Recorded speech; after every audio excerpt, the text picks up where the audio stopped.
Good morning, everybody. I'm Diane Creel, the Zoom host for today, and welcome to our Dharma Sunday at Natural Dharma Fellowship. Today we have Lama Liz Munson with Forest Teachings Part 5, What the Sky Paints, Discovering Life as Innate Expression. Lama Liz is the spiritual co-director of Natural Dharma Fellowship and the managing teacher at Wonderwell Mountain Refuge in Springfield, New Hampshire. She's authorized as a Dharma teacher and lineage holder in the Kagyu lineage of Tibetan Buddhism after over 30 years of studying, practicing, and teaching Tibetan Buddhism in both the Kagyu and Nyingma lineages. In 2015, she completed a doctorate at Harvard University. Liz is the author of 2 books, and her articles have appeared in Tricycle, Lion's Roar, Buddha Dharma, Journal of the International Association of Buddhist Studies, as well as other periodicals. At present, Liz writes, guides meditation retreats, and develops curricula for people interested in reconnecting with the natural world and in responding to contemporary social and spiritual issues as a path for liberation. She's engaged in an ongoing exploration of the potential of combining Buddhist meditation and indigenous plant medicines and psychedelics as portals for accessing and resting in the natural state. Liz teaches around New England and online, helping people to access their innate awakened energies and open awareness, and to discover tools for how to become free in everyday life. Thank you, Lama Liz. Thank you, Diane. Gosh, I sound awfully impressive in my bio, which is so hilarious. Whenever somebody reads somebody's bio, you're like, yeah, no, no, no, no, no. Thank you, Diane. I appreciate that. And welcome everybody to Dharma Sunday.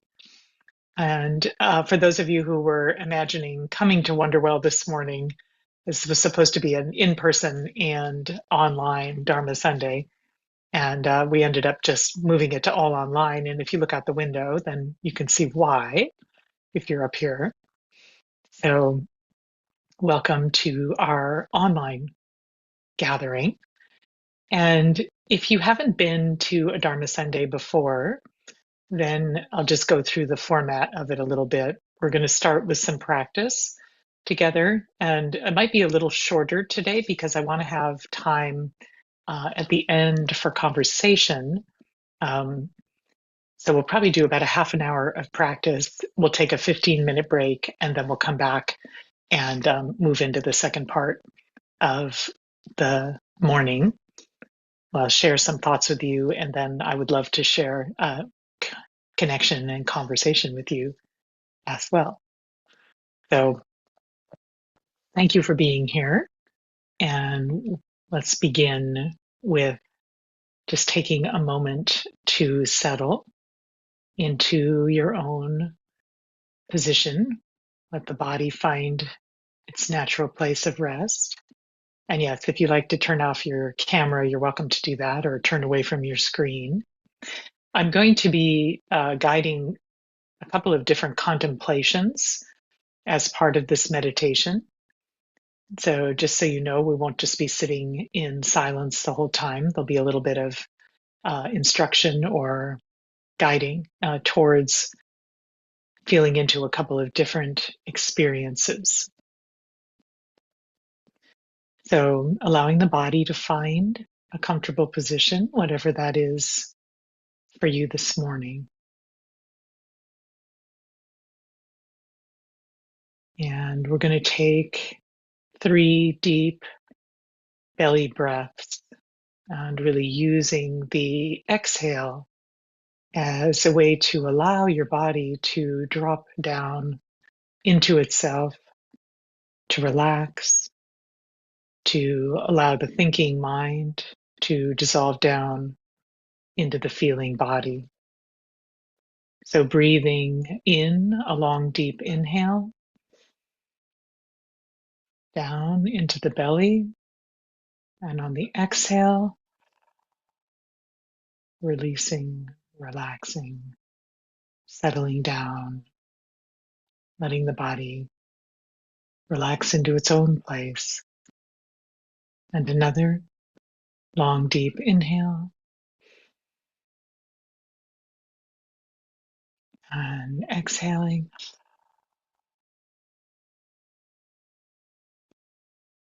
coming into your relaxed essence. One more long, deep inhale,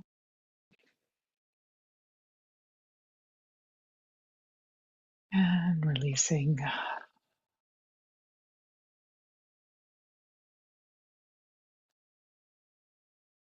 If you like, you can do a few more deep breaths in your own time, just to come home to the body.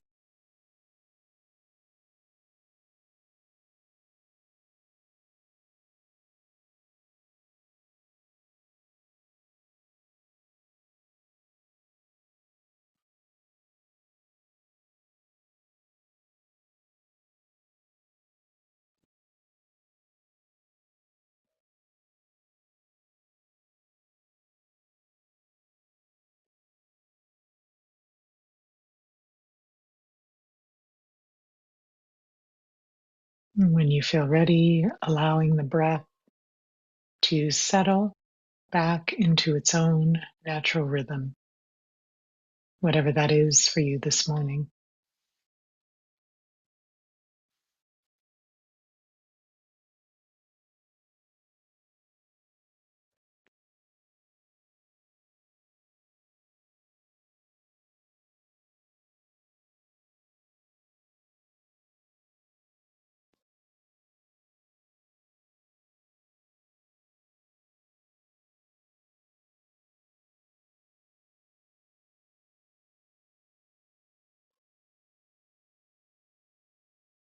Now noticing the weight of the body, the feeling of the body's natural groundedness.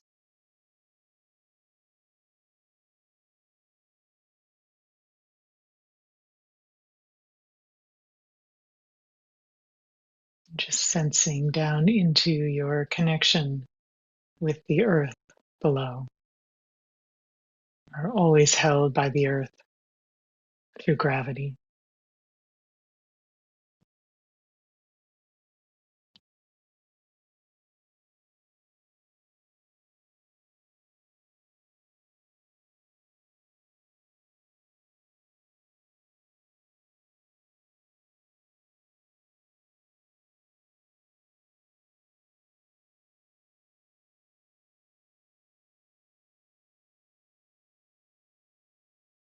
I'm just taking a moment to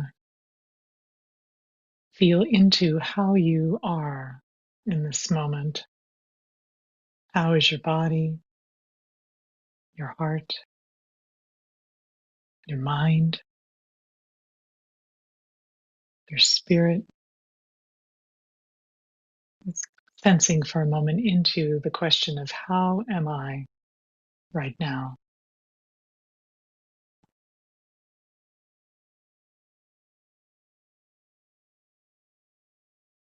If you can answer those questions on a not on the level of your thoughts, but just on the level of your feeling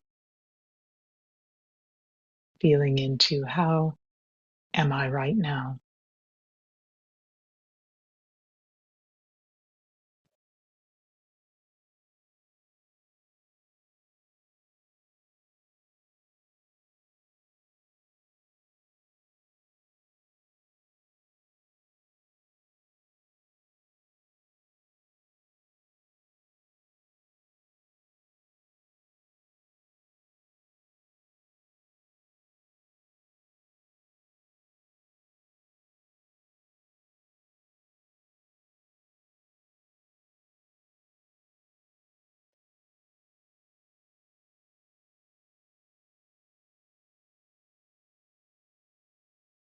Just noticing. You don't need to change or alter anything you you sense, but just noticing and allowing.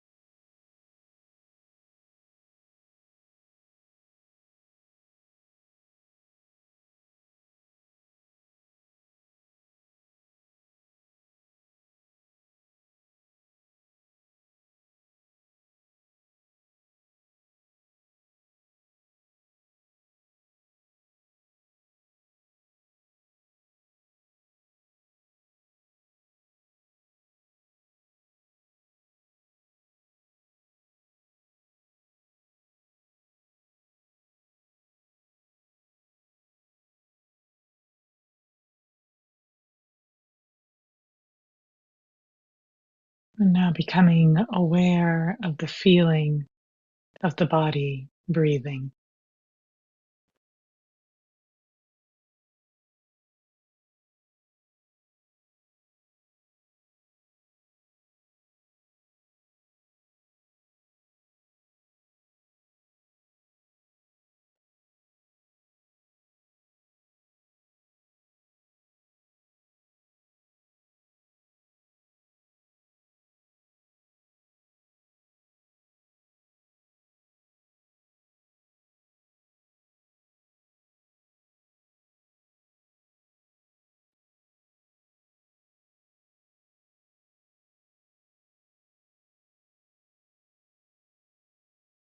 Just see how much you can relax into the feeling of the body breathing. How much can you just be a body breathing?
Whenever you notice you become swept away by thoughts, see if the feeling of the body breathing can draw you back into union with it.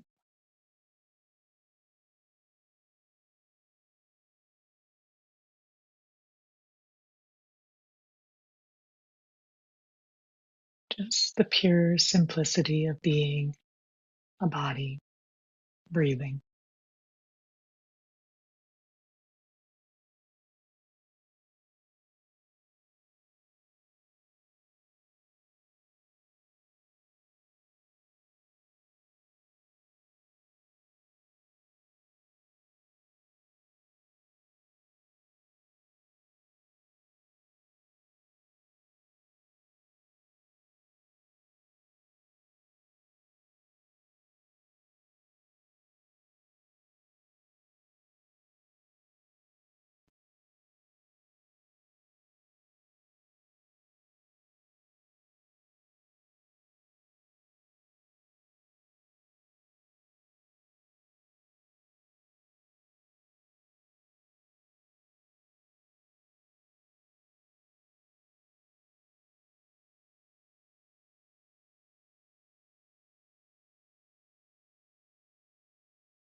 How much can you relax into being a body breathing.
And now feel into your sense of I,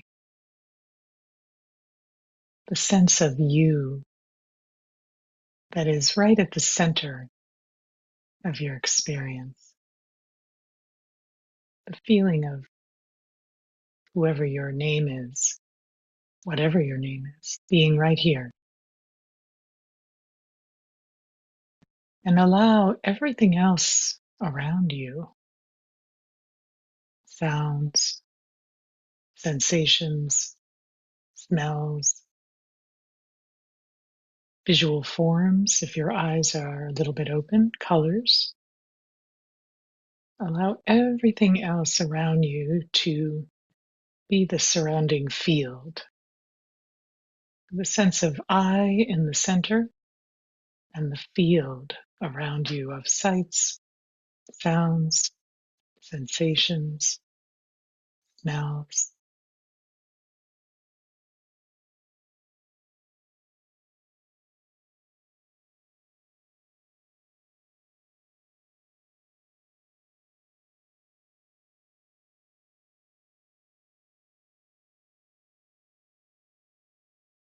See if you can sense how this center, this I in the center, is dependent upon this field.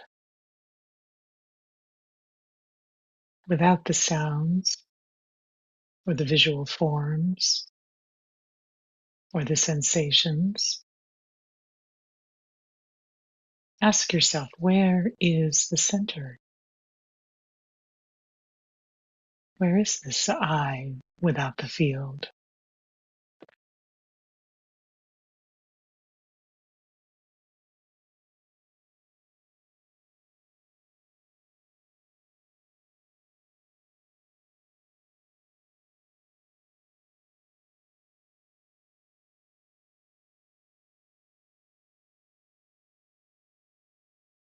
And if your eyes are open, you want to keep your gaze very soft for this contemplation so that you're not looking directly at anything but holding the whole field of color, shape, maybe movement.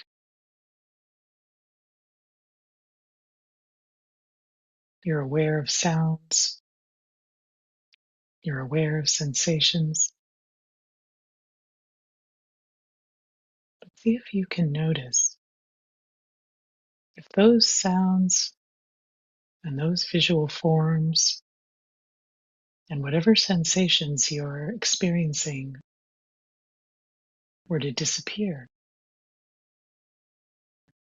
Where is the center? Where is that I?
And now shift the center.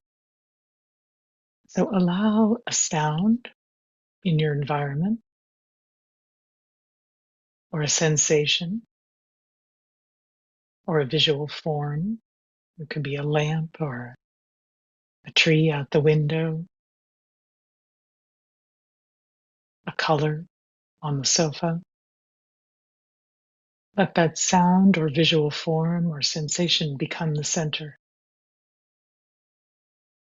And let everything else, including you, that sense of I, be the field.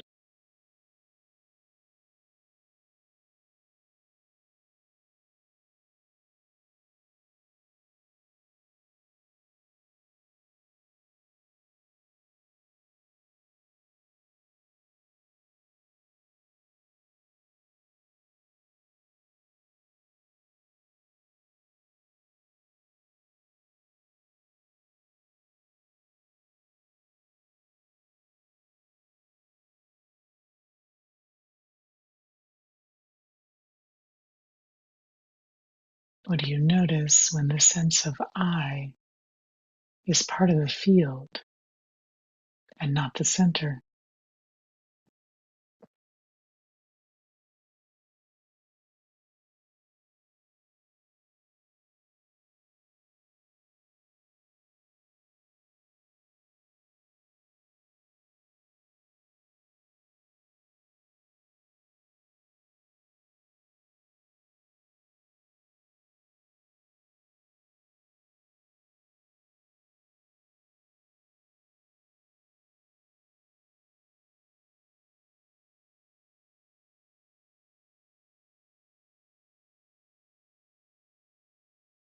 And now switch the center again.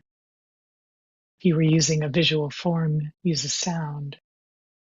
If you were using a sensation, use a sound or a visual form. But let everything else, including you, still be the field.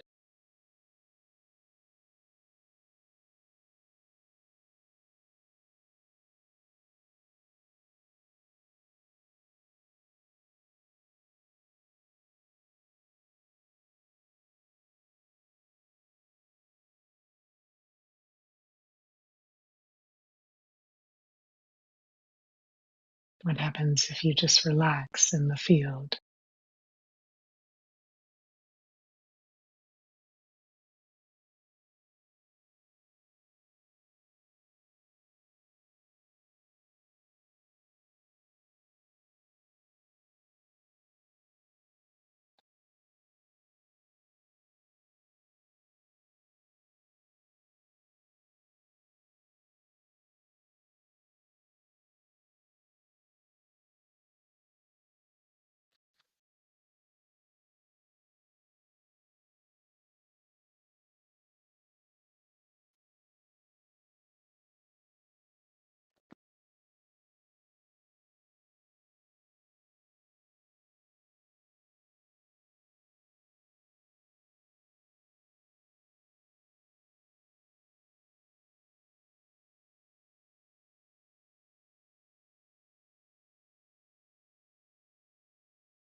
One more time, choose a new center, maybe a smell, a sensation, a color,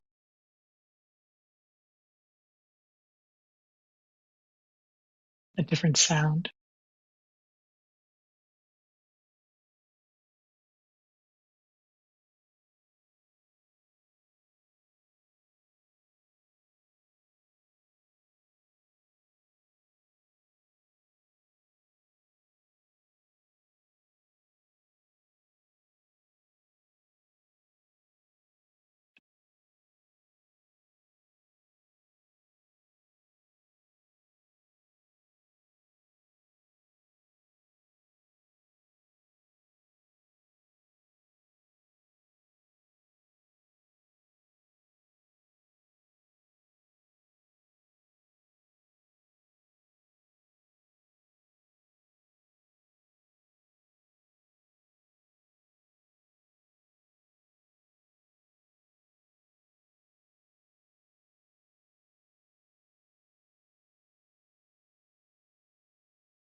Now again, return to the sense of I as the center,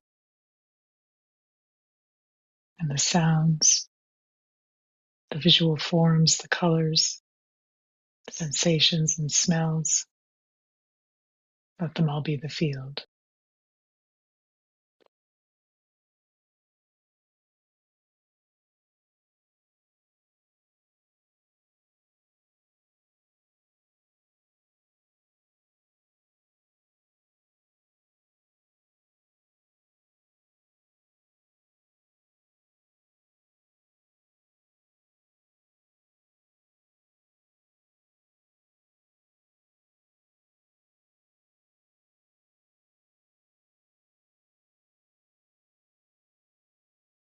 And see if you can drop the idea that these are all separate things, but sense into I,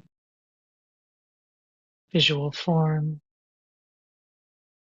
sound, sensation, smell, as one interwoven field.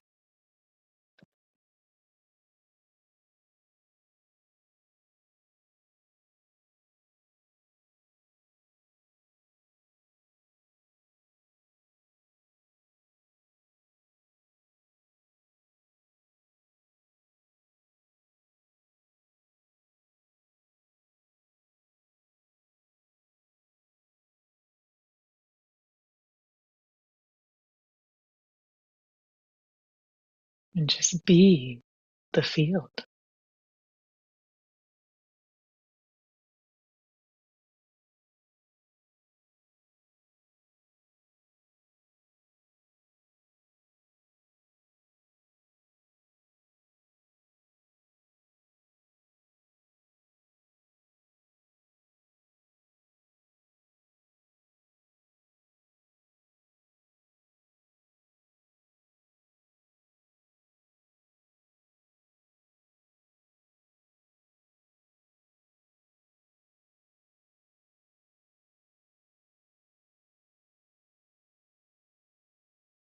And if you want to, you can return to just that simplicity of being a body, breathing.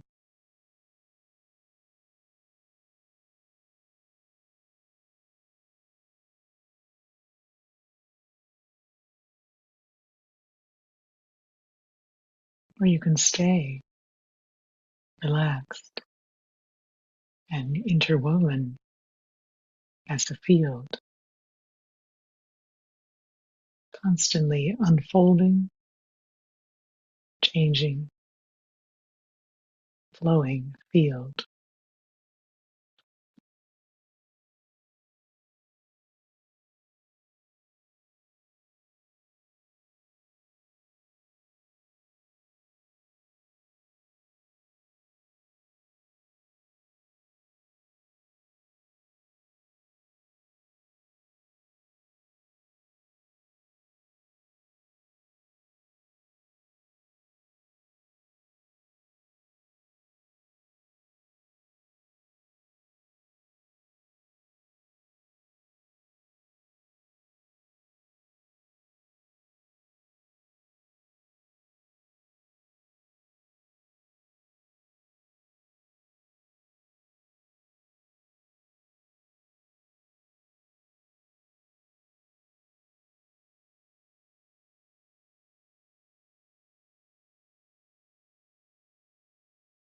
Notice if you can enjoy being a field.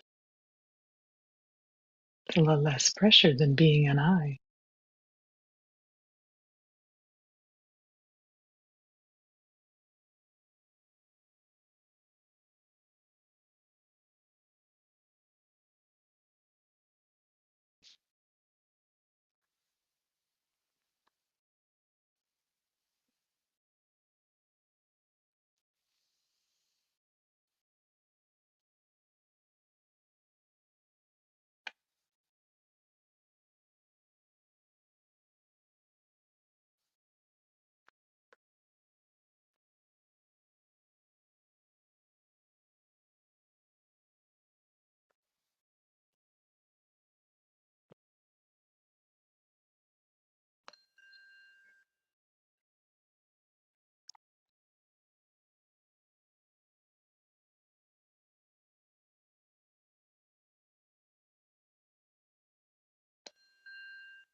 Coming back to our screen, I'm not sure my gong was audible there, but just inviting everyone back.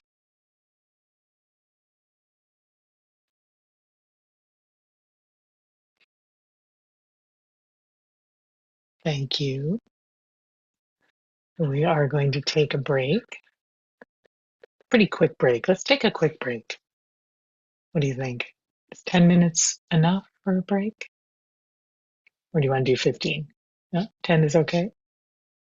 All right. So why don't we'll take 13 minutes. Let's come back at 10:45. We'll see you very shortly.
Okay, welcome back, everybody. So nice to see so many familiar faces and to see some new faces too. I wasn't uh, I wasn't available in February to do a Dharma Sunday, so I missed out on the continuing the forest teachings until now. And maybe some people are not aware that I've been doing this series that I've been calling the forest teachings, which are really an effort on my part to um, well, let me just back up, I guess, a little bit and say that I don't know about all of you, but I'm sure this morning I shouldn't have turned on the news. Not that I have anything to turn on, but I looked at the news online. I don't have a television, thank God. Um, and just this ongoing insanity that we're seeing every day, it really can feel like our species is sort of spiraling deeper and deeper into more confusion, more aggression, um, just a sort of deeper darkness. Feels like we're seeing new extremes and probably will see new extremes of climate change. We've got all this ongoing violence in the world and these continued expressions of greed, exploitation, aggression. Happily, this is not true everywhere and not true with everyone. And there are still many pockets of humanity who do recognize themselves in kinship and in love with the living world. But I do feel that in order for us to cultivate this hope, let's say, this hope, um, that sort of our modern culture, which is really grounded in the logic of separation, needs to remember its relationship with the living world, with the living earth, and that somehow we have to begin to really genuinely shift from viewing the forests, the rivers, the animals, all as resources, and to remember that once upon a time, these all spoke to us as kin, as fellow participants in the unfolding mystery of this life. And in order to do that, we have to cultivate this deeper remembering, deeper memories that lie within us, this inner knowing that consciousness and nature are not actually separate, and that wisdom and healing are alive in the world around us and within us. So that's sort of the orientation that I've taken for these forest teachings, where I'm exploring a variety of angles on how we could reimmerse ourselves in the energy of the living world as a way to reorient um, ourselves, our attitudes, our way of being, our way of acting.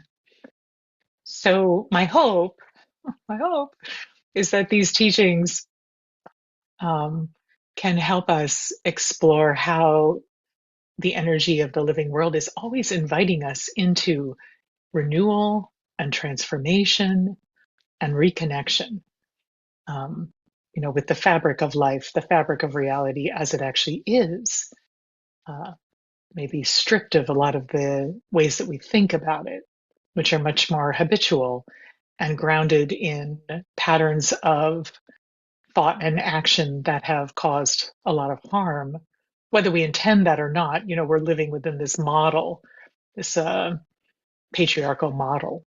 And so, how do we step out of that box and begin to engage in other ways of being and knowing? So, this morning, I wanted to talk about the notion of creativity as a way of remembering our interconnectedness.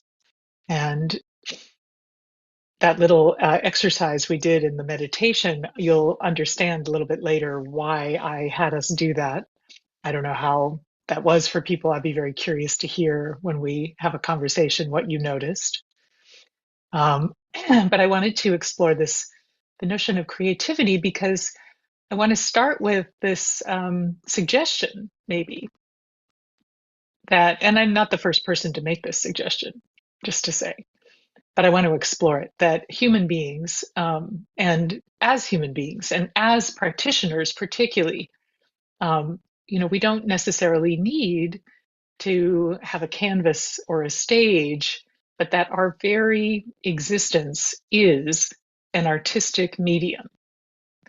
And the life we bring into being is a creative act that is interwoven with the energy of the living world. So, in other words, being alive itself is a creative act in which we can directly experience our interconnection with all phenomena, with the living world. Um, so, I want to explore that a little bit, and think about how and why that is true, and that we could actually experience that as true. So, one approach is, if we can recognize how creative expression is itself the fundamental movement of life, then we can start not only to understand this, but we can actually develop our path of spiritual awakening, because these things go together. We can really start to remember who we actually are when we grow our sensitivity to how we bring into being and inhabit every single moment, how we bring our life into being and inhabit it in every moment. And I think that we can start to learn how to resist the habit pattern that we're usually engaged in of constructing an artificial life out of our fear and our desire to control our experience and control our environments, and instead begin to relax into a more easeful participation in this energetic and creative outflow that is life itself. So, in a way, this Dharma Sunday, it's like a way of shifting perception. And if we really want to not just talk about it, but actually experience our interconnectedness with the living world, then we have to sort of shift our orientation. We have to shift our perception. So I thought I would begin by just talking about some of the ways that the notion of creativity is understood in the Buddhist tradition, because it's a Buddhist Dharma talk. And I want to look at two traditions. Oops. I'm not sure what just happened there, Diane. Okay, now we're back. Two traditions, the Dzogchen tradition and the Vajrayana tradition. And even though they're not separate, I'm going to pull them apart.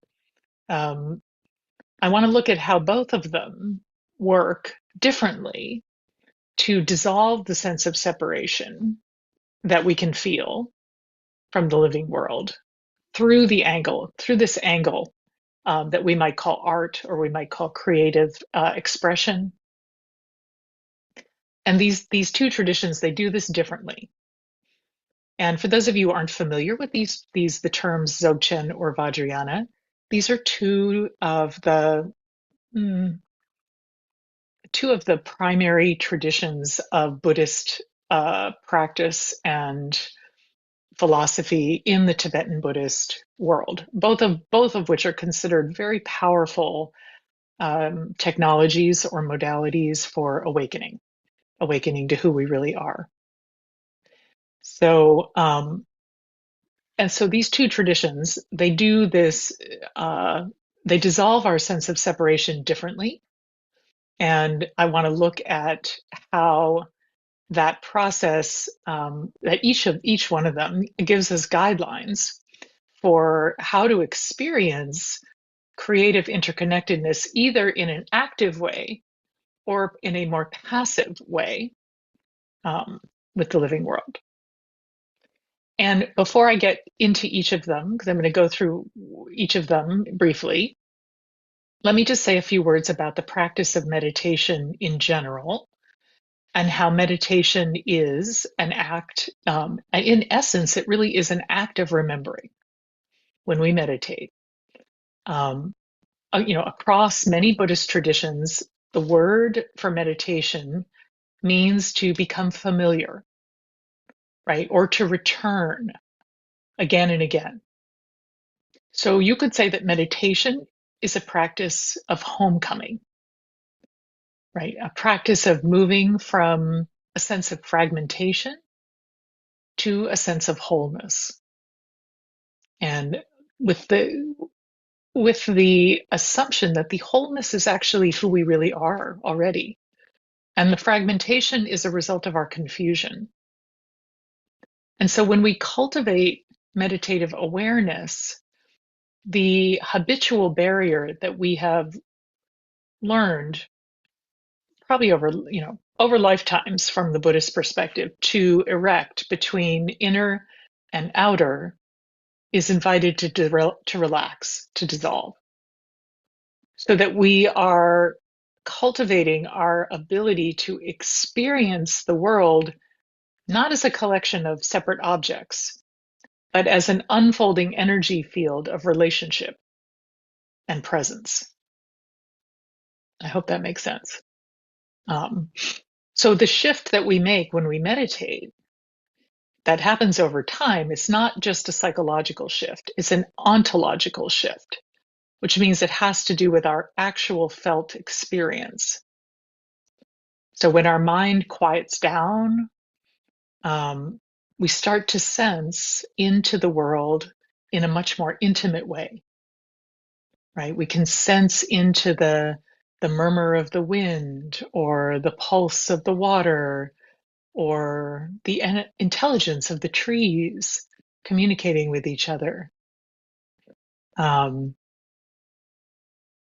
and the fact that we've lost that felt communion, it's one of the real ecological tragedies of modernity. But when we practice meditation, when the conceptual noise of our thinking mind slows down, that allows us to recover our capacity to really listen, to hear, to feel, to sense into the silence within ourselves and into the voices, the songs of the more than human world. Right? We grow that capacity that we already have. And through that listening, then we do start to remember who we really are. That we're not some kind of isolated consciousness trapped in this body of skin and bone, but we are expressions of a single living intelligence manifesting as the cosmos. So now I'm going to turn to just talking a bit about Dzogchen, which is one of these Tibetan Buddhist traditions, very beautiful set of teachings. And in the Dzogchen tradition, there's a kind of a core idea or a core recognition, which is that everything, so that it's the mind, the body, the environment, everything is a seamless expression of what is called in that tradition Rigpa, Rigpa, Rigpa. Rigpa means an all-pervasive, luminous, creative awareness. That this is the nature of who we fundamentally are. It's the nature of everything. So our thoughts, emotions, a mountain range, the sound of the wind through the trees, our bodies, other people, these are not fundamentally different kinds of things, but they are dynamic expressions of this same essential nature. And if you haven't studied Dzogchen, that might feel a little bit like, what? But I'm just going to ask you to suspend disbelief for a moment and just see how it starts to settle with you. What does it feel like? Dynamic expressions of the same essential nature. So I really want to point to this word dynamic. Okay, this word dynamic, it's pointing out the fact that our sense of reality, inner and outer, is not a solid, fixed, unchanging, or independent situation, right? Instead, if we really pay attention, we experience a flow of energies that arise in dependence on each other, right? So we exist as this field of ever-changing display or interplay. It's called the display or the play in the Dzogchen tradition. So the notion of creativity in Dzogchen, it's not the idea that I am creating something, but it's much more the sense that something is happening through me. And if you even think about how many artists describe their experience of entering into the studio and allowing some force or some stream of inspiration, many probably ways that it's described, but we could just maybe call it energy to come through them. And, for writers, many dancers, musicians, painters, creative expression relies on this non-conceptual catalyzing stream of energy to bring something that is unthought and unplanned and unforeseen into the world. Some of the best, the most powerful forms of art have brought something new into the world.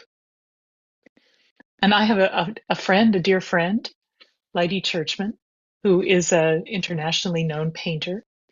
And I was reading an interview with them recently, and they said a few things that I thought were really beautiful for this. They said, even when painting's serious, it should move through you like a thought. And then in another quote, they said, the way I am able to get into my work and feel motivated to try painting again and again is by letting things go and moving into the larger notion of complete and total freedom. So there's this way of positioning oneself that has very powerful implications in how we live, in decentering the human within a vaster field.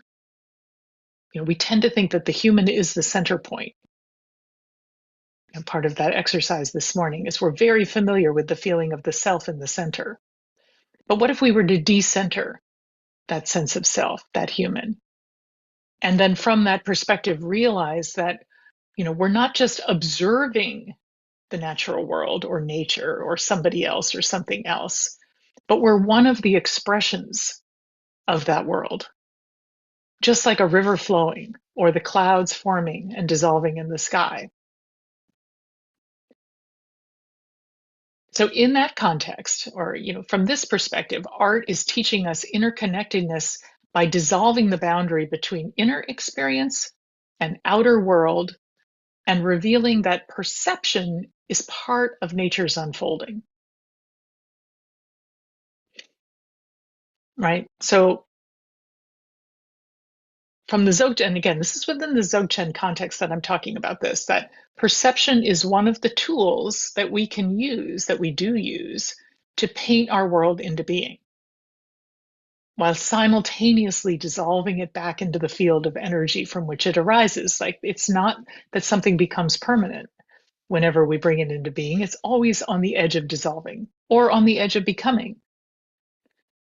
So the Dzogchen tradition is inviting us to relax as deeply as possible into that process, which allows us to release the sense of an I as an agent in order to recognize this unfolding creative energy of continuously becoming and dissolving, right? So that from that perspective, then a poem, a gesture, a passing thought, the sense of self at all is as natural and as creative as the song of a bird, right? There's no hierarchy, there's no separation, there's only this unified, vibrating wholeness that is a creative process taking place all the time. So, from that perspective, there's a kind of passive releasing into the creative energy of life. And now I want to turn to this other tradition, the Vajrayana tradition, to talk more about an agental relationship that we have to life as a creative unfolding. So the Vajrayana, Vajra means indestructible, and Yana means vehicle. This is a tradition that parallels the Dzogchen tradition. They're aimed at the same realization, but they use different modalities to access that. In the Vajrayana, there's you could say that's like a potentially more colorful palette to work with, and it's a more a gentle experience of discovering interconnectedness. So in the Dzogchen tradition, it's a release and relaxing into interconnectedness, and in the Vajrayana, you'll see there's a little bit more action that we can take, conscious action, but a specific kind of conscious action. So the Vajrayana tradition is coalesced around a practice that is called Daknam, which means sacred world or sacred appearances. It actually technically means sacred appearance. Dak means sacred and Nang means appearances, arisings, sacred arisings. Again, referring to this field, not just to a single thing, but to a field, everything that we experience as a sacred arising. And even within the tradition of Dzogchen, there is one of the primary practices is called creation stage practice. And it's a practice in which the practitioner is training themselves to see and experience the world as a living sacred system through a variety of very powerful techniques. So things like visualization practice, or mantra recitation, or mandala practice. The practitioner in Vajrayana is placing this notion that we could call pure perception at the center of their life.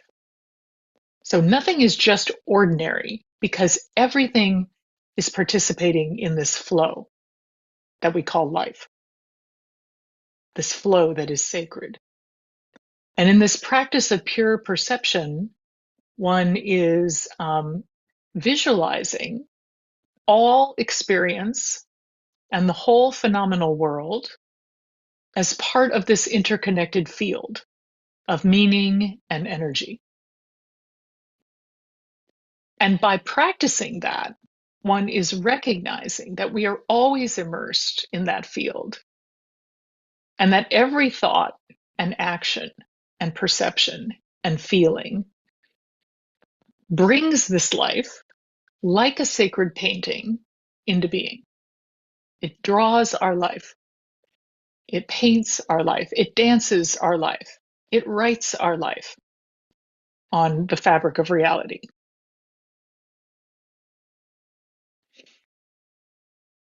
So I want to say a little bit more about this notion of pure perception, this dak nang. Dak nang can also be translated as pure arisings, like I said, but pure perception. So pure perception is, again, this is a practice. This is in the Vajrayana, it's the primary practice.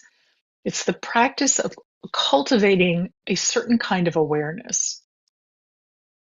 And one of my teachers calls this awareness, he says, he doesn't call it awareness, he calls it an isness, which is all pervasive. It's the awareness that whatever we do, there's no separation between the medium and the doer. It's a very, very sensitive and very awake awareness. It's very experiential. It's very inspirational. And it also is filled with appreciation and gratitude. And by so appreciative, maybe I should just say that what it means is that we could tune into our lives and to the phenomenal world with a kind of intimacy in which everything we do, we become inseparable from. We become so intimate with it, even if it's just brushing your teeth, that you're in a direct experience of inseparability with that. And so when we can live in that way, when we start to tap into our lives with such intimacy, Chogyam Trungpa Rinpoche calls that the experience of art in everyday life. So Trungpa Rinpoche, for whatever you might feel about him, he had absolutely brilliant teachings on the notions of creativity, pure perception, and art. And he describes this particular kind of pure perception, this awareness, this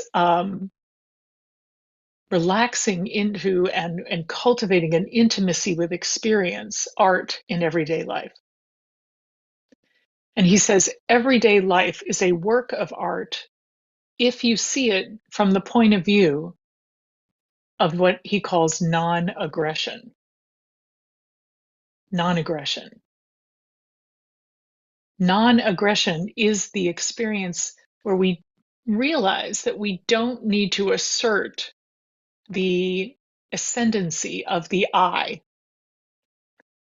We don't need to reify what we perceive to continue to confirm that we're somehow separate and that we exist. That whole action of continuously turning our world into a reference point for I is an act of subtle aggression.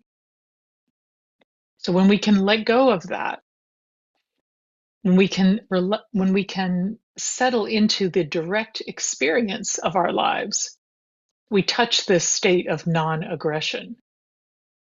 And he says at that point, you can hear music purely. You can see colors clearly. You experience visual objects in their fullest purity. We begin to actually touch our world, to feel the real texture of it, not just the sound or the smell or the first visual flash, but an ongoing, intimate connection. And in that way, we establish ourselves in this state of total communication with the world. So every perception we have at that point can be experienced as a form of pure energy, without somebody who begins that, right? And without somebody who ends that, but just a pure field an open field. And when we start experiencing our world that way, and we begin to cultivate that kind of pure perception, that's the process of becoming a bodhisattva, right? A being who is working for the benefit of others. The bodhisattva is one who's stepping past that habit pattern of subtle aggression that wants to separate out and say, I'm here and everything else is there, so that I can prove that I'm here.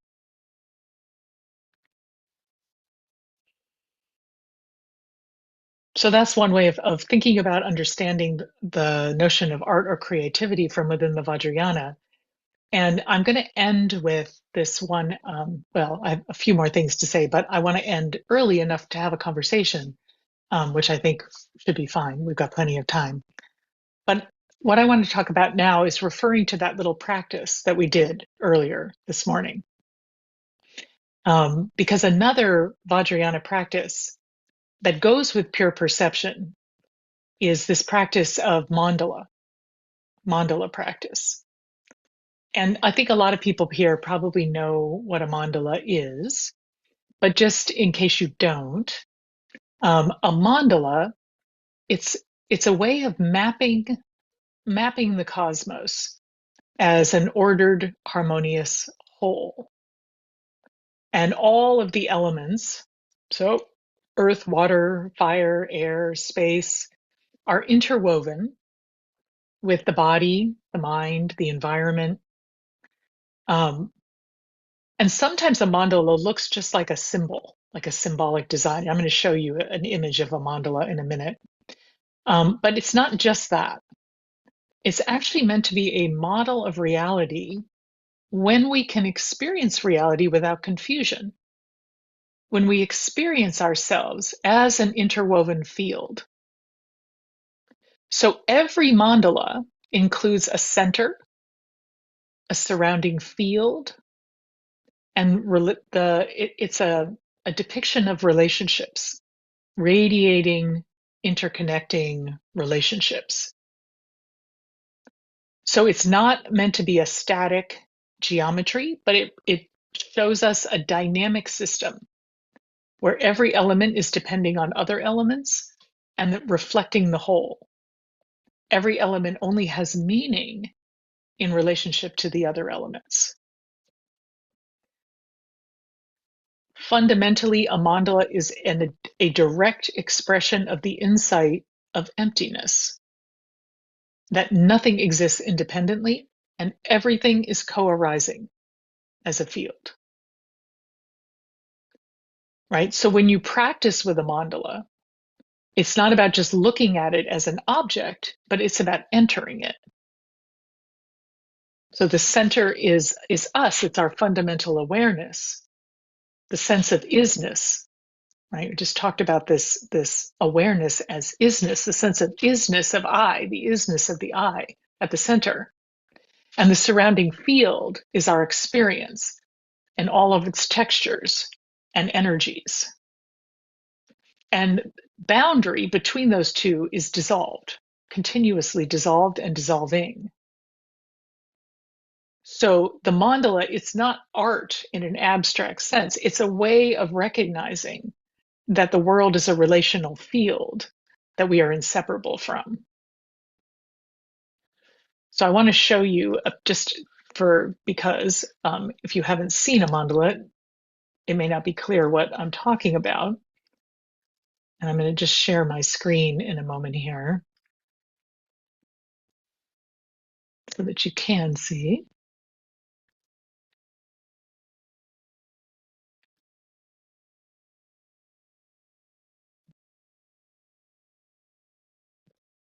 Okay.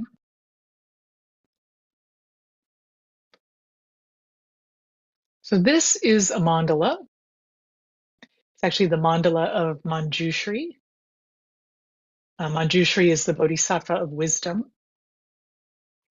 And every one of us is a mandala.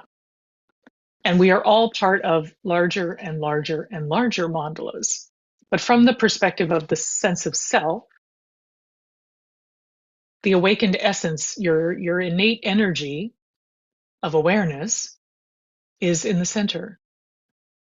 And then every mandala shows 4 different directions to map the way the elements that make up who we are and make up the whole world that we are intertwined with. It's again giving us this map of the cosmos in which we are intimately interwoven.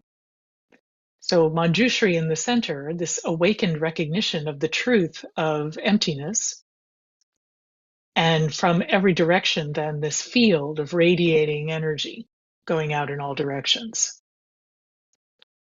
This is a very simple mandala. Actually, sometimes they're much more elaborate, but it's a form of art that is bringing us into the experience of dynamic recognition, the recognition of the dynamism and the interpenetrating energy of our essential being.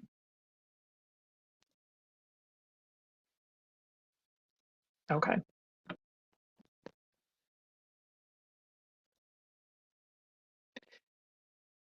So lastly, just to say, um, mandala practice in the Vajrayana is just one tool, one practice that that is used to instill this recognition of pure perception or pure arisings.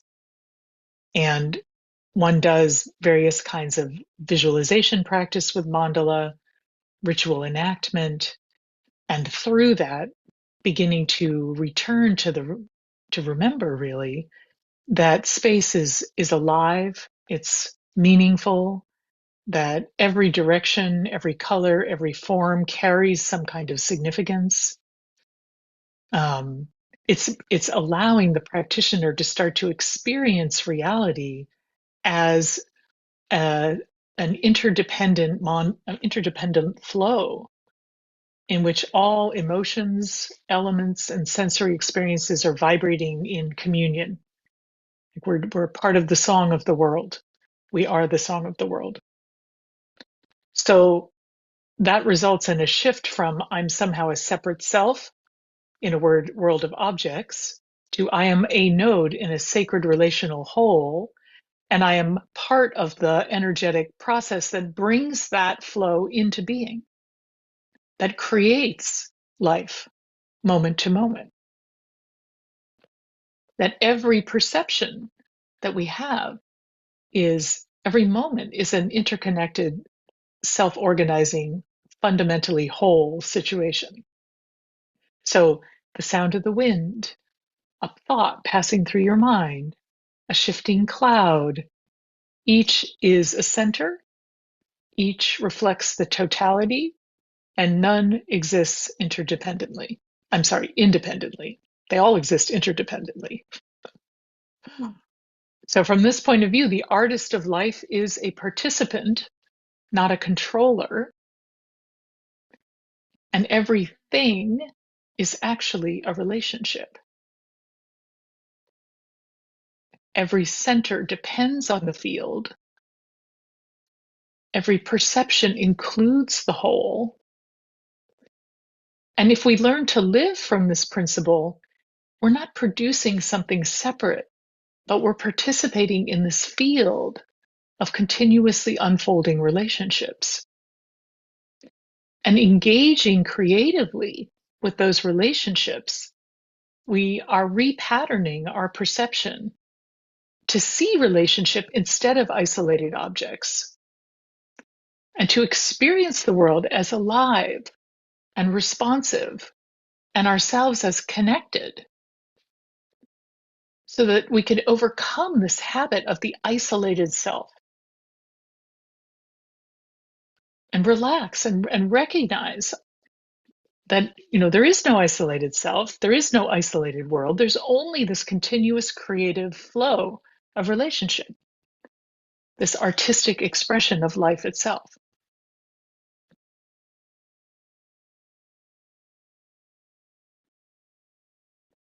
I hope I didn't lose everybody all the way along. That was a lot. but I felt inspired about this. So I wanted to, and there's a conference coming up in New York that's being put on by the Psychedelic Sangha. Um, and it is a conference that is weaving together the experience of meditation, the Dharma, psychedelics, and art and creativity. So, as part of exploring that, because I'll be one of the panelists in that, it inspired me to think it further through for this Dharma Sunday. That was where my inspiration also came from. So I wanted to just we have a lot of time, and we don't have to go all the way until noon, but I wanted there to be time to hear from you if you're inspired to share, or you have questions, or you want to add anything to this conversation. I'd be delighted. So you can raise your virtual hand, or you can raise your regular hand, and Diane will call on people as they uh, raise their hands. Chris. Hi, are you hearing me? Yes. Okay, great. Thank you, Mama Liz.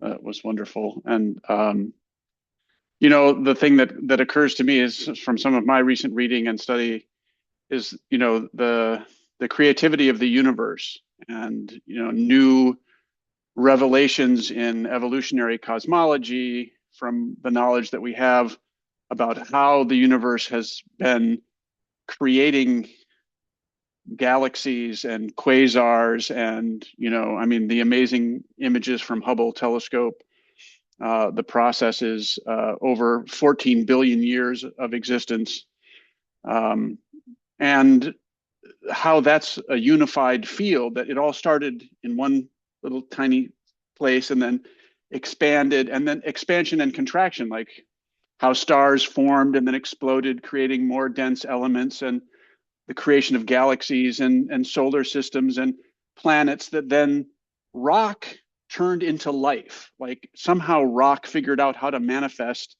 as single-celled organisms that existed for 3 billion years before they figured out how to combine with each other to create multicellular organisms. And now we have hummingbirds and elephants and giraffes and human beings and the Sistine Chapel. So I mean, it's obvious that the universe is this incredibly dynamic, creative expression, and we're not separate from it. It's impossible for us to be separate from it. So, I mean, this is just incredibly inspiring for me to think about our place in the universe this way, and you're pointing exactly to it, and I just wanted to put that in there. So, thank you so much. I think next time I'm just going to have you give the talk, Chris. Thank you. That was wonderful. Dorothy. Hi. Hi, Don. Well, I wanted to say exactly what Chris said. This is the best Dharma talk I've ever had. I appreciate your inspiration. It goes along with what I'm thinking. I wish I'd had it at the very beginning when I ever thought about Buddhism. I I haven't paid much attention to the mandala. I haven't really studied it. And as you expressed it, it just makes so much sense. So I have to get one for myself. But I feel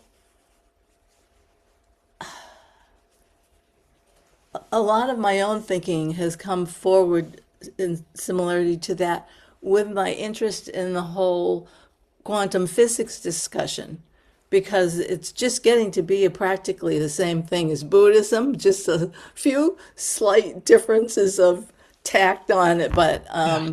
it's the same. Yeah. And my approach has been not all religions are the same, but what I'm trying to do is understand what the different religions are saying, are pointing to that is the same, Yeah. even though their expressions of it I find sometimes revolting. Or with Buddhism, the whole deity thing, I couldn't get into that. Right. But as you're expressing it now, I mean, what I can get into is that I am nature. I am not a separate thing outside experiencing it. It's not separate from me. And if I am nature, I am everything else too. Right. Right. And Right. it really helps the egocentric problems.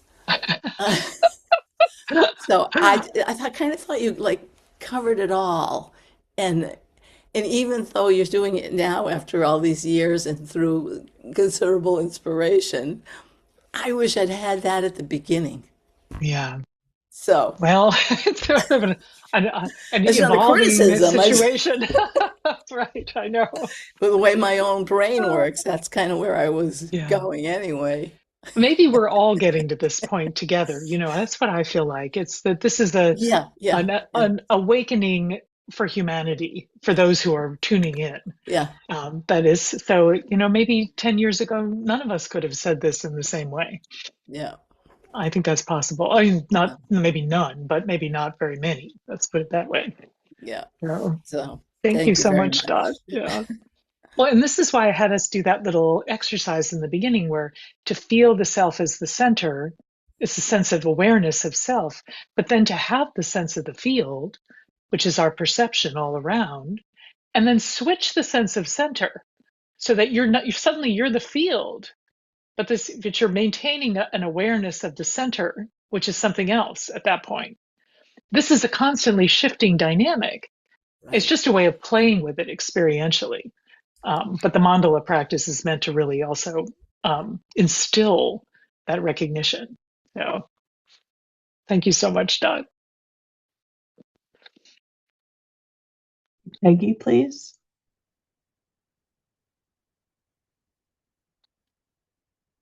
Hi, Lama Liz. Hi, Peggy. So nice to see you, You too. and everybody else too. I actually have a practice question, and it came up as we were doing the exercise you led us through this morning. Um, I was having a lot of fun with it, and I was just kind of feeling like the vibrations of trying to shift my center. And it was really fun. And then towards the end, I started feeling this tension Mm, where I started feeling this push pull about not really wanting to let go of me. And it brought me back to something that happened last summer during the Marga retreat. And I've been wanting to ask you about this for a long time, which is during that retreat when we were doing a lot of sort of Dzogchen practice and inquiry and sky meditation, I started getting the worst anxiety. mm, It started at night and then it started coming into the day. And then it actually started infusing my sky meditations when I mhm, would look into the sky and I would really feel myself to be the sky. mhm, I would feel this incredible sense. I can only describe it as being like existential mhm, distress. mhm. And so my practice question is, I don't think I'm alone in this. No, I'm sure this is something that is known that happens. yes. So I did ask my Mitra, Heather, about this, and she said, "Well, Peggy, it's not just about what you let go of, but what you release into." Mm, I mhm, found that helpful, but mhm, now I'm doing bodhicitta practice again, and that's mhm, good, I think. But I wanted to get your impressions too about just that anxiety and what the mhm. practice wisdom is about it. Thank you. Yeah, Peggy, that's a great question. And I think it's really a very appropriate question for all of this conversation around beginning to recognize ourselves as not a separate situation, but as an interwoven field, is that the long time, multiple lifetime habit of the relative self is to say, I exist and I'm separate. And when it's encouraged and through practice, actually, in a certain way, I won't say forced, but practice continuously erodes and breaks down that sense of separateness, that relative self can start to get really anxious. It's not really keen on letting go and releasing into what it actually is. There's a fear there. There's just I think you're right. It's an existential fear. It's the fear that somehow we will cease to exist. I mean, this is a very fundamental fear, and and you are absolutely not alone in having this experience. And it comes up again and again in these traditions, and so as far as practicing with that, this is why we have this kind of back and forth between loving compassion practices for the relative self to help it relax, to help it know that it's okay, to help it feel that it is um, all right just as it is. And then we also have these practices like sky gazing, where you're releasing into the sky or you're releasing into a field of energy somehow. And we need them both because until the relative self feels comfortable and safe enough in itself, it's not going to relax easily. It's not going to let go easily. Um, and this is why also these days we're doing a lot of encouraging of people to take up whatever kinds of practices we might need to work with trauma, to work with old habit patterns, to work with emotional disturbances, or to really heal the relative self. And I think it's one of the reasons why, in the realm of psychotherapy, we have this amazing array of possible technologies that we could work with. But it's basically one just has the basic practice instruction I would give is just to go slowly. Go slowly. Feel into the vastness. And when the anxiety or the fear comes up, come back to the self, give it ground, give it earth, give it love, give it acceptance, give it care. And then when you feel relaxed and easeful again, you open up again. And it's just a back and forth because when we do finally let go, the truth is we don't lose anything. We gain everything. But until that inner part of us goes, oh, okay, I trust enough to do that, we're still going to come up against these places that clutch a little bit and are trying to still stay separate somehow. So it's a beautiful question and a very important one. Thank you so much. Caroline, please. Hi. That was an interesting question because I had a very different response to this practice. And the few times that it's happened for me in meditation that, for example, the instruction that your heart is the sky space.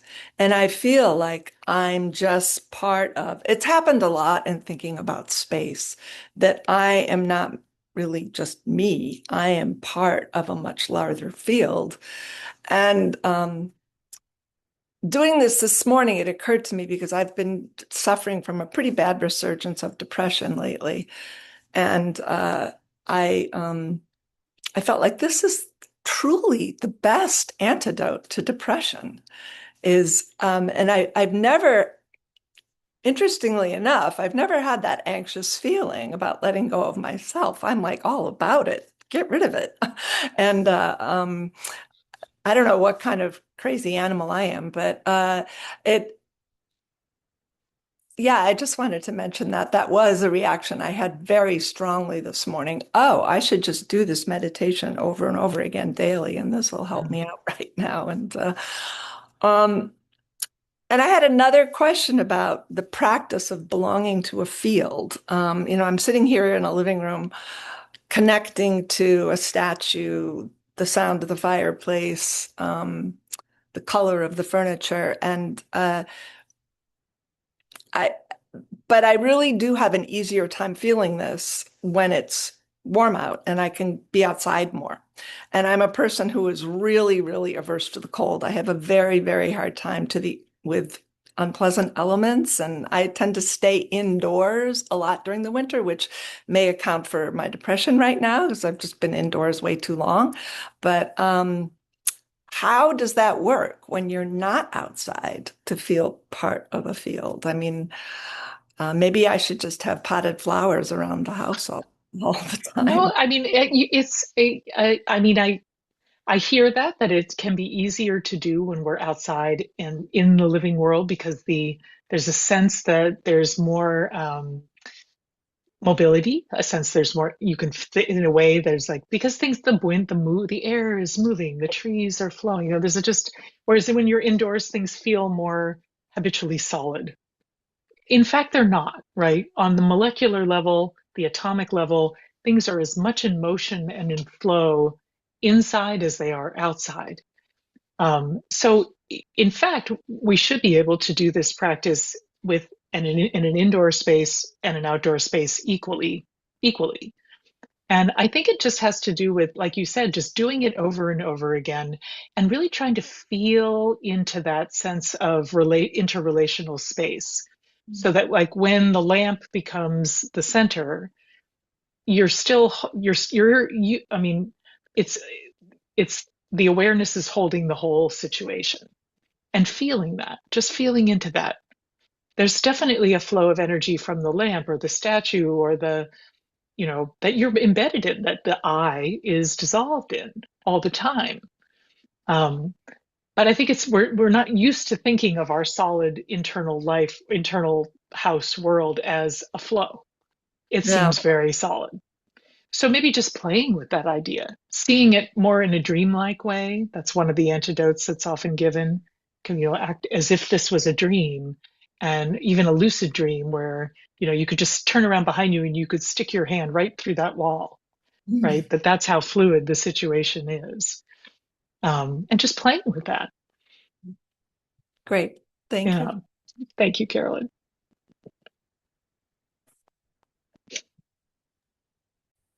Justine. Hi, Lama Liz. Hi, Justine. Hi. I'm really grateful that you brought up this topic because I feel like we have such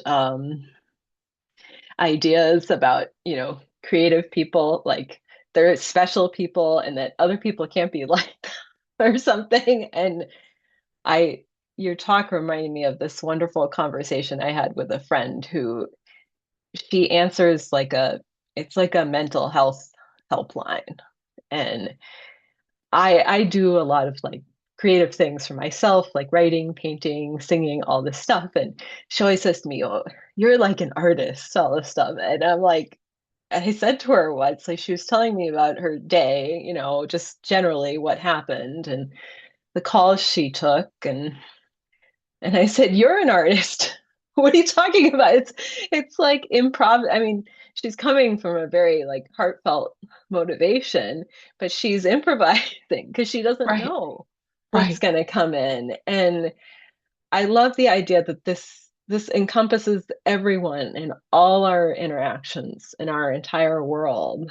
Yep. And I I love the description you had from the painter of what happens. I wanted to add one tiny thing to that just to say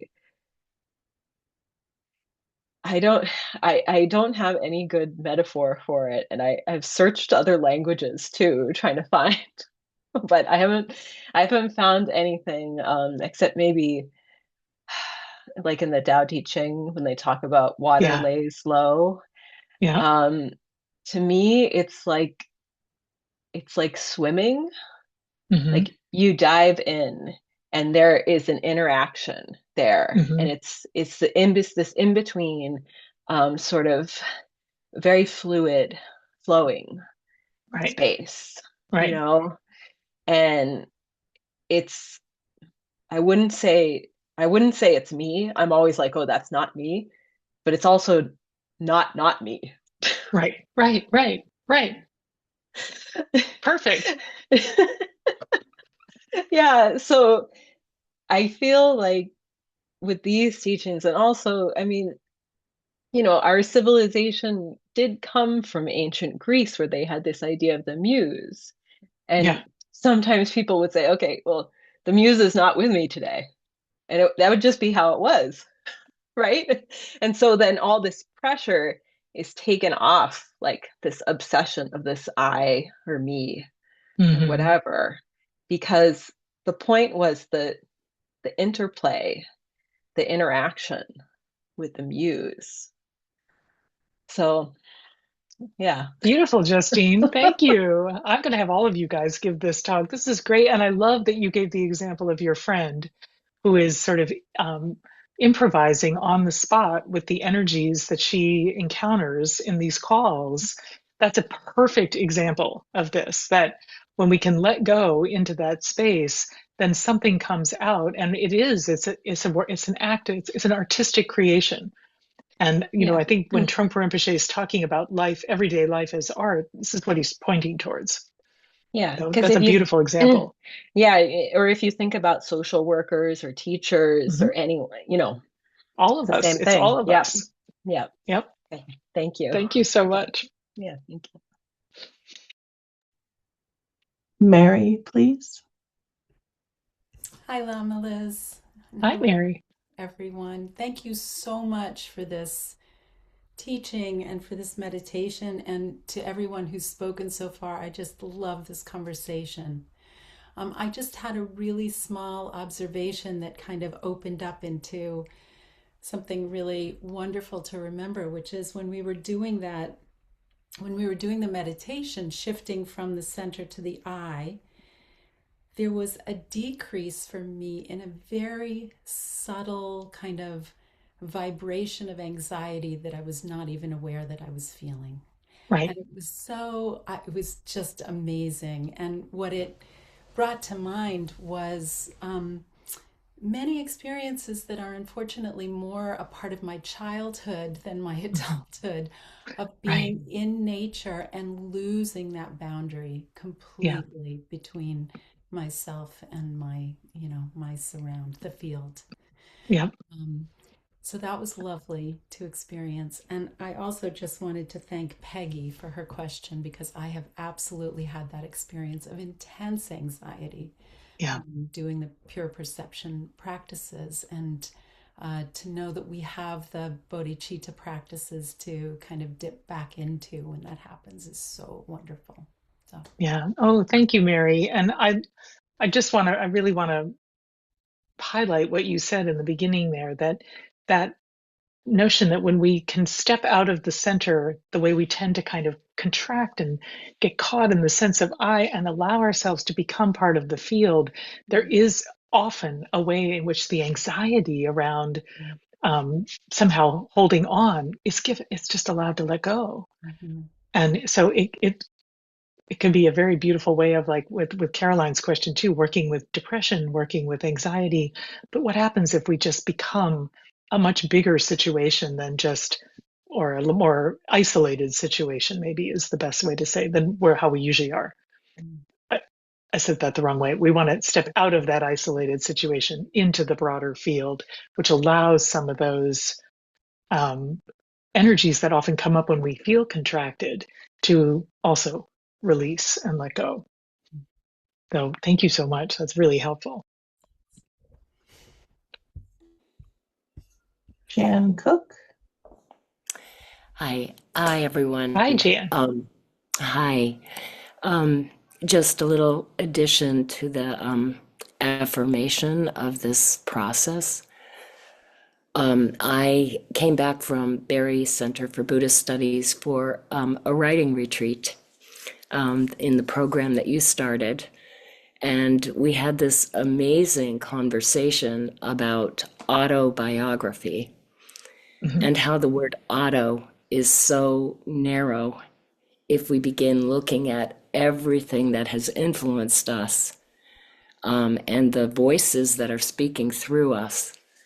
And it just opened up the whole process of the writing. and the creative flow with the writing. And just a side note, I think that was your original intention, to have the third part of the program be about the present moment unfolding. But what happened for me when I came back to Rochester was I got COVID for the first time. Jan. I've never had it. Oh, well, welcome to the club. Right, I know. And so while doing this process, I just watched a whole other level of fear and the fear of like when things come to the end, that kind of fear. And your instruction to be able to go out of that self-identification out into the larger field. That's right outside my window with the red-winged blackbirds that have just returned, and the just the expression of the spring unfolding, and be able to identify with that auto. Right. Exactly. Yeah. And with the pictures on your wall behind you and what they're showing, and with the warmth and fuzziness of your robe and what that's communicating, all of it, that's, that bigger field. Yeah. Well, So Jan, just thank you. And I love what you said about auto and biography. And yes, that is where I'd hoped to go. So I'm glad you guys have gone there. Yeah, we definitely I'm did. Thinking about that is really, really powerful, the notion of what you just said. So thank you so much for bringing that in here. Yeah, wonderful. Thank you. Feel well, feel better. Jem Beckett.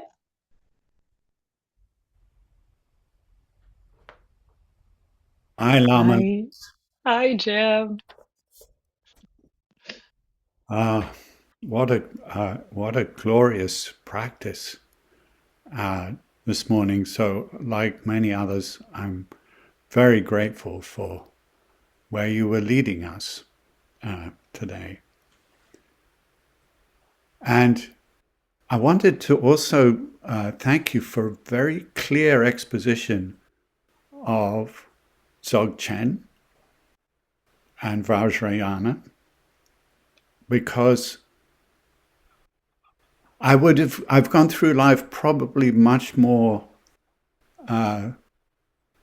inclined towards Dzogchen, somehow as sort of cutting right to it somehow, and but that way is not easy, and it's fraught with possibilities of going wrong, actually. True. And lots of people do go very wrong. They do. And cause damage, and all sorts of things can go awry. And of course, my experience of last week in a very Vajrayana setting completely demonstrated to every cell in my system how powerful the technologies can be for us to explore and unlock and free up energies, which is all we actually kind of are ultimately. But freeing the locked ideas around them, the sensations, so much is possible in a direction which I have never ever explored in my life much. Right. So I'm just very grateful for the whole thing. And I'm grateful for you, Jem. Thank you so much. Victoria, please.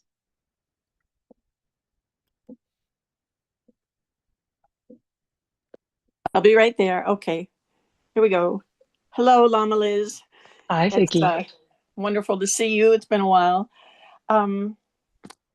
So my question is, I really enjoyed this. I lost track of time this morning, so I was late clicking in. but I'm glad that my brain finally said, hey, you're forgetting something. I think I've been having a really, really hard time with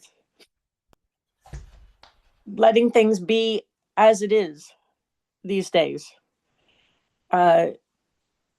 Because there's a whole lot of things being manifest in this cosmos right now that are so disturbing. And you made reference to that, earlier, of having made the mistake of looking at some of the news online. And I, I have a very pessimistic outlook right now. I tell friends, they say, how are you? I said, well, depends on what you're asking about. My little microcosm we're fine, have a roof over my head. I have food. Rain and snow come out of the sky, not bombs here. I'm acutely aware of that blessing, I guess I'll call it. So do I look at this array around me, this global array, and the things that are happening as, I don't know, how are those things perfect as they are? Or are those the results of actions of people who haven't got a clue about what we were talking about? Who don't want to know what we're talking about, and who think we're fools for talking about this stuff, and then I can try to feel some compassion for their ignorance while they're doing so much harm. I think How do you that's a good deal with it? idea for all of us. Yes, I think that's a very good idea to feel some compassion for the level of confusion. And I can only guess, because I can't actually really imagine what it would be like to be that confused, honestly. But Yeah. it's got to be a hell realm on many, many levels. The teaching also is not that everything is perfect, in the sense that it's all good in a good versus bad duality model. So when we talk about all things as perfect, we're talking on a level that transcends notions of good and bad, that things just are what they are as they are. And on the ultimate level, that's beyond the distinctions that we make between good and bad. Obviously, on the level of the relative, there is serious harm being perpetrated in multiple dimensions and across our planet. And I don't think that we're being asked to whitewash any of that. I mean, I'm certainly not teaching anything like that, I hope. Please, good heavens. I'm hopefully, what I'd like to say, I'm trying to do at least, is to explore ways of sourcing and resourcing ourselves from a more expanded and accurate assessment of what the truth of reality as it is, so that when we do respond and when we do act on the relative level, we're not coming from the same confusion that is perpetrating the harm that we see. Okay. Yeah. And try to respond with wisdom and compassion, not just with anger. And If we respond with anger, we only continue to create the wheel. Yeah. There's no change that will happen that way. Yeah. So, okay. Thank you. I'll keep trying. thank you, my dear. You're doing beautifully. Thank you. Okay. Suze, please. Hi, Lama Liz. Hi, Suze. So good to see you. You And too. thank you so much for today. You used the word node today. And when I hear that in this context, I think of Indra's net. Yeah. Brings this whole visual to me. And it could be overwhelming. It could be the spaciousness of it, the no boundaries of it, the groundless ground of it could be overwhelming and too much. But I really like to flip it and say how comforting it is Mm-hmm. that I really feel held in this spaciousness, Right. in this groundless ground, that in this endless, no boundaries Right. sphere. I don't know what to call it, but it's easy to go one way and feel, oh my God, this is, I can't handle this. This is too much. To change that response to it and really do feel held. Right. And this morning's talk reminded me of feeling that way. Thank you. Oh, thank you, Suze. Thank you so much.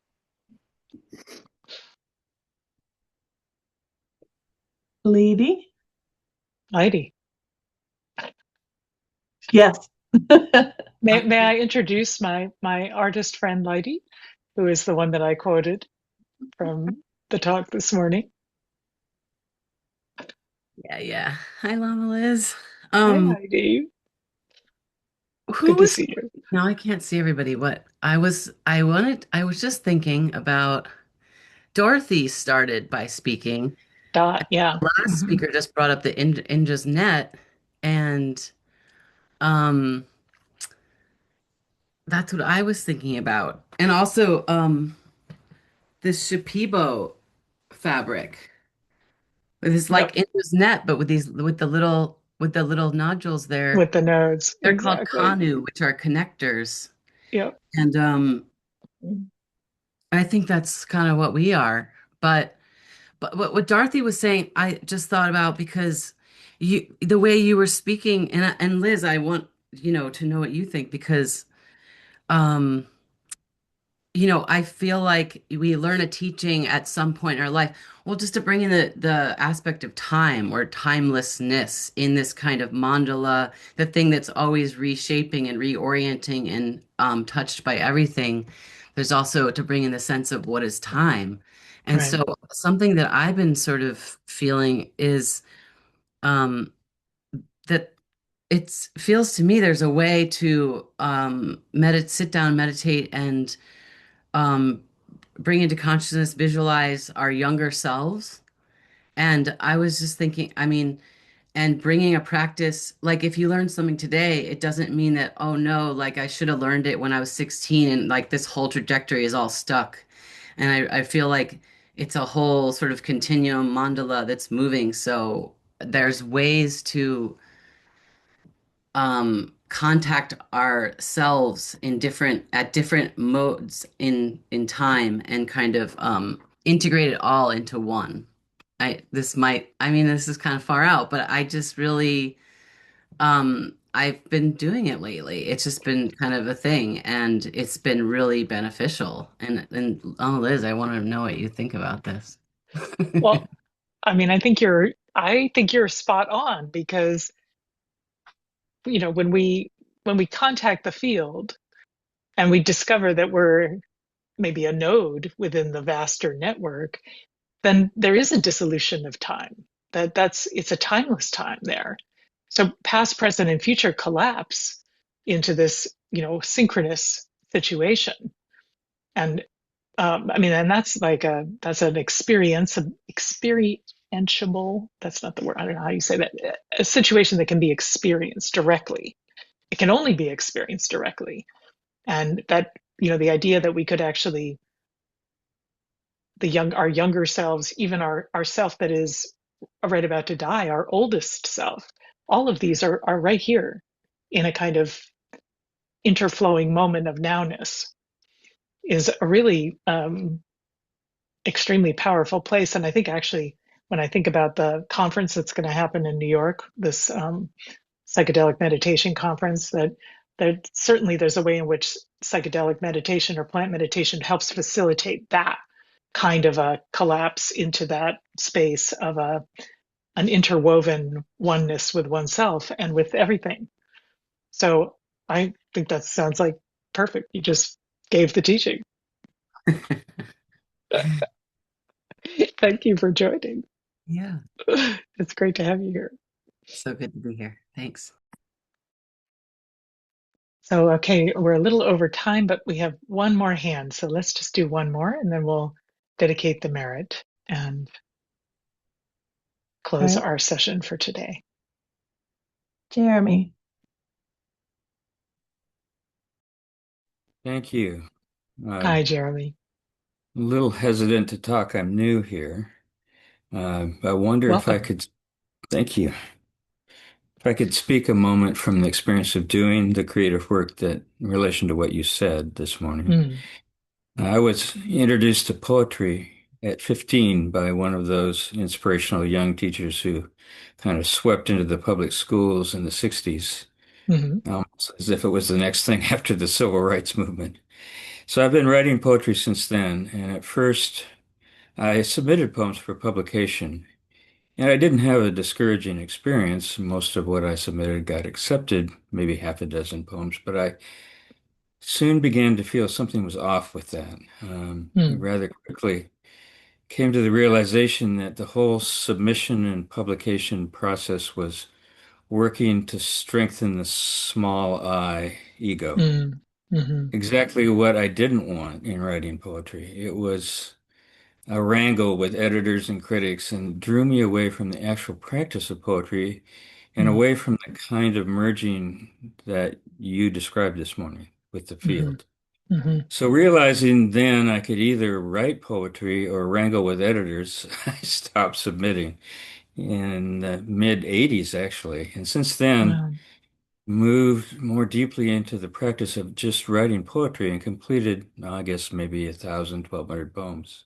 Wow. And began looking more deeply into my practice back in the 80s and found that it was a practice of listening, which is very similar to your exercise this morning.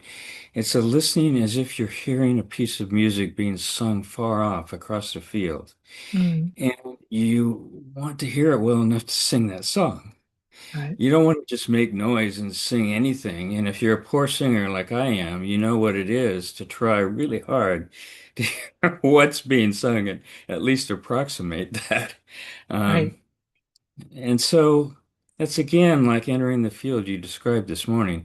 And I found the word for me that worked was obedience, not an authoritarian sense, but the sense of joining that flow and not fighting against it. And I learned later with some delight that the root of the word obedience refers directly to this practice of listening. The Latin root is ab audire, which means to hear. Like in the Arabic storytelling tradition, for example, the Thousand and One Nights, I hear and obey. So for me, the practice is a practice, the practice of poetry is a practice of deep listening that is the practice of that I moving into the field as you described. Right. Now I have all these poems and I don't know what to do with them. Well, wow. Thank you, Jeremy. I mean, that's so beautiful. I just so love that, especially to understand this, the root of the word obedience and the notion of hearing, because that's often a word that I've used. Sometimes I think of it almost more as a sensing now, sensing that you can hear that song way out there in the distance. You're sensing towards it, hope, to bring it something back. And because I also write poetry, not well, but when there is a poem, it's because something comes through. I've heard something. It's just so I really, really appreciate it. That was just so much in a flow with everything we've been talking about this morning. And I hope you will keep coming back and join us and share more, and maybe share some of Thank these beautiful poems you've been hearing. Thank you. All right, everyone. Well, we have probably time to close our morning. And I'd like to end with dedicating the merit, which is, a practice of paying forward whatever benefit may have come out of our time together. And I feel like there's been a lot. So again, we're going to be positioning ourselves in the field and radiating out the energy of that however you feel that, however you feel it in in your body, in your heart, in your soul. See if you can let that sense of goodness, benefit, delight, interest, wisdom radiate out wherever it needs to go. And a lot of places where it needs to go these days, so it shouldn't be too hard. We'll do that silently, each of us in our own way, for maybe just a minute. And then we'll switch to our usual dedication of merit, if Diane's okay with bringing up the slide, which is, again, just a more ritualized way of doing the same thing. But I invite everyone just to take a moment and to dedicate the merit in your own way. It can be in words, it can be just energy of feeling, it can be a song.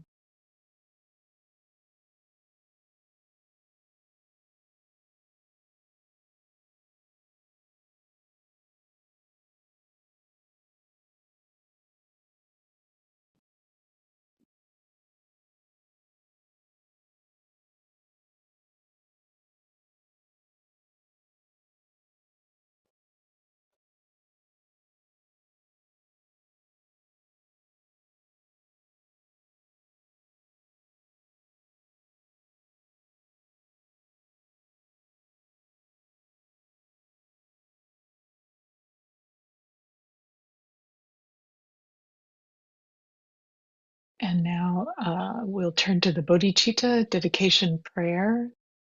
Again, bodhicitta, awakened heart. The energy really fundamentally means the energy that is alive and awake and in harmony with the truth of things as they are. So this is a prayer of sending that energy into the world, and that it may dawn in the beings, in every being.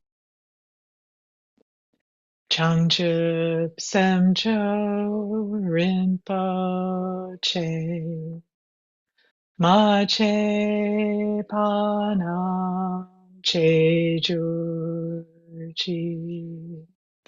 Che Panyam Pa Me Payam Gong Ne Gong Du Pelwa Shu. May the pure, brilliant sun of bodhicitta dawn in each and every heart and mind, dispelling the darkness of suffering and confusion unstoppably until all are fully illumined and awakened.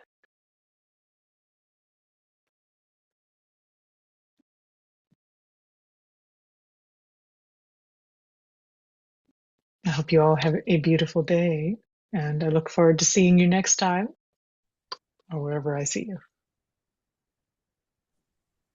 Thank you. Thank you, Mama Liz.